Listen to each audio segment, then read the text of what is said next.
কিরে তুই এনে বইরিস কে? বয়ে থাকলে তোর কোনো সমস্যা? গালে দে বইরিস কে? তোর কি বউ মরছে নাকি? না তো, বউ মরতে যাইবো কে? আজকে কাজে যাস নাই? আর কইস না বন্ধু, রমজান মাসে কোনো কাজ কাম নাই। ওটা আমি থাকতে তোর কাজের অভাব? আমার এক মামা আছে, তোর একটা ভালো কাজ দিব। দাঁড়া ফোন দিতেছি। হ্যালো, আসসালামু আলাইকুম মামা। হ্যাঁ ভাই না ক। আমার এক বন্ধুর একটা কাজ লাগবো, আর একটা ভালো কাজ দিতে পারবেন? তাইলে স্কুল মাঠে আহেন। আচ্ছা আমি আইতাছি, দাঁড়া তুই। ভাই 2 টাকা দিয়ে দাও। এই তোরা কাজ কর, আরেকটা নতুন কর্মচারী আনতাছি, ভরপুর লাভ হবে।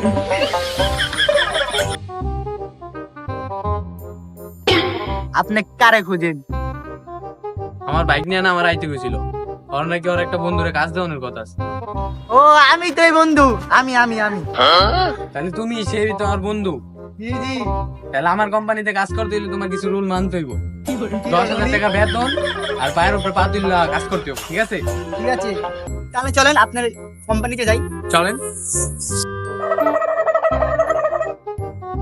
ওই যে বিল্ডিংটা দেখতেছো না, ওটাই আমার কোম্পানি, ওইটা চুপ চুপ চুপ, বুঝছি বুঝছি, ওইটা আপনার কোম্পানি। আইন। A few moments later. আয়া পড়ছে আমার কোম্পানিতে, এখন কাজে লেগে গেছে। তাহলে তো ঠিক আছে, তাহলে আমার দিলেন কি কাজ? কেন তুই ওগুলো এই ভিক্ষা করবি? Music.